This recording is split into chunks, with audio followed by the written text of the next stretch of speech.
Hey YouTube, this is TCA Gaming. In this video I'm going to actually show you guys a bigger purchase that I've made for some singles. A lot of stuff has been like single really high-end items lately. I haven't shown you guys a purchase of a raw collection, and it does have some graded stuff in quite a while. And then we're also going to look at another box that's going to be opened up, and then we'll open up a pack at the very end. So I'm going to start off with the note that the guy sent me. So it says, "Hey Rusty," or just says, "Rusty, feel free to read this message in a video if you decide to make one again. Again, along with many others, I thank you for the amazing content over the years. You provide a straightforward, honest, open, and unique content in a non-hype channel fashion that I find refreshing. Much like Gem Mint, your content is always next level and of the highest quality. I have provided you with my collection of Pokemon as well as some DBZ, Yu-Gi-Oh, and Magic for purchase. Feel free to make a video on it if you feel it to be of standard. I personally love the collection buying content that Rudy routinely provides and Gem Mint used to. If not, it's all good. I know you don't want them, or you don't do them very often, and when you do, they are all really high value collections. Anyways, thanks again for your consideration and congratulations on the great success of your brand and your collection, brother." And that was Kenny K. So man, I really appreciate it. It was kind of crazy. His box showed up. You know, it was this big giant brown box, and I'm like, what in the world is this? Because I knew that I had several boxes to come in for consignment, but I didn't have any collections that I had bought recently, and so I opened it up. I started looking through here, and I didn't see his note at first, so I looked at the name and I started searching my email, and I saw that there was an email from him on March 20th, 2020. I'm like, there's no way it took a year for this to come in. And I think what ended up happening was he just sent it, I guess, and it just happened to almost be a year later, and I gave him a quote and we ended up making a deal. It was really easy to work with him, and usually this is what I suggest if you have a big collection like his where it's a lot of single stuff.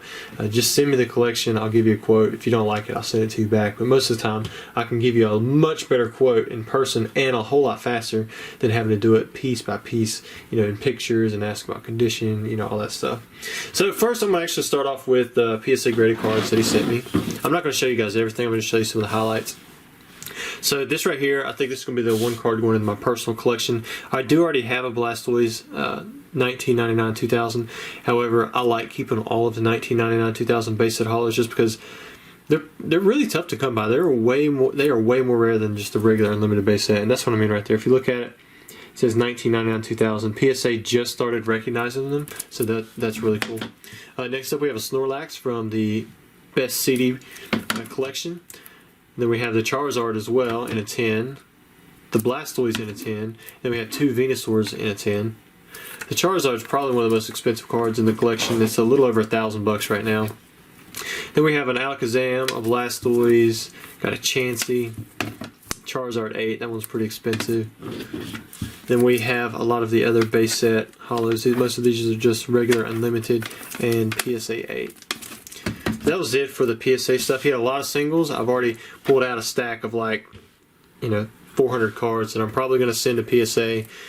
I'll have to wheedle it down just a little bit, most likely, because I looked at them really quickly. But when I pull stuff out, I kind of look at it. But he also has a lot of cards that he had planned to send to PSA himself. So I'm going to go through these, let you guys kind of look at them. Yeah, here we go. Alright, so, and some of them actually say like what they are, like that one says pack fresh. So you got like Venusaur, you got a base set Venusaur right there. You got this Ho-Oh Gem Mint pack fresh, Dragonite EX, Skarmory first edition. And, to pull these cards from a booster pack today, you'd have to spend a lot of money. Any of you who have been opening up booster packs to my channel, if you go to my website, you can see the prices there. They're expensive, and a lot of times even when you pull something out of a pack, you might not get a holo, and then it might not be a good enough condition to grade. But for most of the stuff that I sell nowadays, I say just go ahead and grade about everything you have. It is a little different now with the PSA changing the prices, but it was needed. Got Shining Ho-Oh right there. So you can see this is old and new stuff. Got some E-Series cards. Got an Ampharos super low pop on that one. I don't think that one's going to get a 10. I did look at it. You see a lot of these cards. I pulled many of these out, but what I did was I put them back in the card saver until he confirmed price. So this is my next project. I'm actually going to pull these all out of the card savers and examine them a little bit tougher. Got a Rockets Tyranitar right there from the Verse series. Probably won't grade cards like this anymore. just set them in a box. Maybe one day if the price comes up more, I'll have them ready for grading. We're gonna drop in that Venusaur. Like I think I saw this Venusaur right here. I looked at, this is usually a pretty tough grade. Backside, you can see it has a white dot right there. That'll probably keep it from getting the 10. And there was a little bit of edge wear down there, maybe probably about an 8 or so. And then I have so many GXs now that I had lined up for grading, but I've got a lot there too. So I got a lot in before the price changed, but now at 20 bucks, it's just kind of like, do I want to keep sending those in? I think that was like a light play. You got a Shadowless Venusaur. Like this one right here, I think it said Gem Mint Pack Fresh. And I'll show you what I mean. Like the front side of this card, you know, is beautiful. You can tell he probably just pulled this straight from a pack.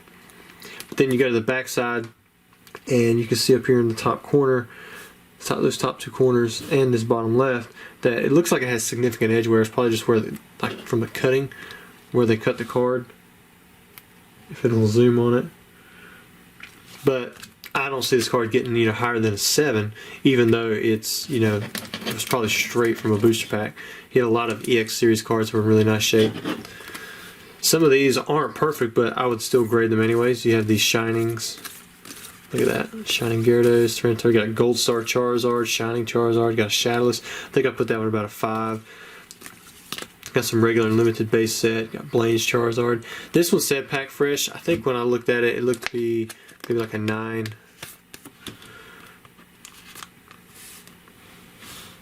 There was something that I had saw on it. This is the card we've been wanting to pull. Yeah, I think it was that bottom corner. So, you know, who knows, maybe we'll pull out the Miracle and get the 10, but I think this one was about a 9 quality. Put that one back in there for now. When I buy these collections where they have cards from all kinds of sets and has bulk, I just blaze through them. What I do is, like for these bigger cards, I pull these out and I look them up and I give you, you know, pretty close to the value based on the condition, whatever it is. And then like the bulk stuff, you know, if I'm looking at it and it looks really nice, then, you know, I'll just estimate a higher price that I can go through, because a lot of times you can't even sell the stuff if it's not near mint for bulk. But overall, he had a lot of really good stuff in his collection, and it was a lot of quality. Wasn't a whole bunch of just crap in there. Just played, just an Evolution Charizard, got the reverse holo. See, like this one, even if it was packed fresh, I mean, it probably wouldn't get higher than an 8 just because of the centering. And that's probably stretching it. PSA will knock something down. As far as I've seen, all the way down to a 7 without giving it the OC. Some more Charizards. Got Shadowless Blastoise, some other Blastoise, and then you have the Shinings.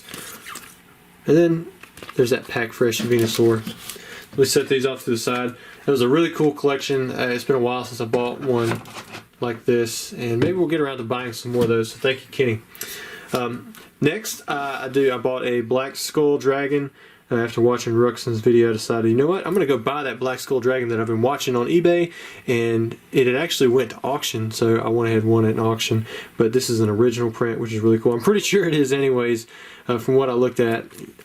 The way they've got the gold on it, it looks like an original print, but I'm definitely not an expert on that. And we also have a box for another box break. This is that Yu-Gi-Oh box I was telling you about. This is Magic Ruler. So before they changed it over to Spell Ruler, it was Magic Ruler. So it is first edition, and it is correct in the first edition Magic Ruler. And we're going to open them up, and I'm going to put it on the website too. So these will be available for purchase with the pack openings. You know, most likely somebody's not going to come through and buy, you know, 5 or 10 of these at once. So we'll be opening these up with, you know, any of the Pokemon packs that get purchased as well, as long as those keep, you know, trickling through. Hopefully we can keep doing it every day. Just depends on how many packs are bought. As for this video, we're actually only opening up one booster pack, and it's for Corey K again. So he has his complete art set, but he said he really wants a holo, so hopefully this one, you know, the 4th time, you know, I can't remember what he got in his first pack, but I know the last 3 he did not get a holo. So hopefully this is the pack for Corey. It's got a Sabrina artwork. Honestly, I just went straight off the top. I try not to, you know, do anything too crazy or special, because if you just keep it in order, eventually you're going to get something good. And hopefully that's the case with this pack. If it's not, man, I'm sorry that it's at least 4 in a row that you wouldn't have gotten a holo. Alright, so we have Erica's Oddish, Blaine's Growlithe, got Sabrina's Drowsy, and a Fighting Energy. Got Rocket's Secret Experiment, that's a good uncommon. So another uncommon. Blaine's Dodrio. Not super popular, but I do like the artwork on that card. Got Misty's Magikarp, it's a good common. Misty's Poliwag, let's get the last uncommon. Lieutenant Surge's Electrode. Giovanni's Machop. For a second there I thought that was the card. Alright, here we go. For the rare or hollow. Oh, you got a hollow. Giovanni's Machamp. And this one usually grades pretty easy too. It's kind of like the Giovanni's Nidoking, just because the hollow isn't in as many spots on the actual picture itself. And if you look, there's so much lightning going on in the background. Even if there was a print line, it'd be hard to see. I'm not seeing one. Backside, top edges look pretty good. Very, very small white dot there. Oh, well, that one kind of pulls away from it. Let me see if... Yeah, looks like that one's there to stay. So you got a little white dot right there. That's kind of like almost looks like an e-reader type white dot, but you know, you're looking at it from a distance, you really don't notice, but I think that will get picked up by PSA if you did grade it. But congratulations, I'm glad that you finally did get you a hollow, Corey, and I will get this shipped out to you very soon. Hope you guys enjoyed the purchase video. I know we haven't done one of those in a while, and if you have any questions about packs that you can buy to be opened up in a video or even shipped to you sealed, just reach out to me. My email is always in the description of every video. You can also go to my link tree and follow me on Instagram, or wherever you want to talk to me, because I have different ways of communicating. But I appreciate everyone here for showing up to watch the video and supporting the channel. Thanks.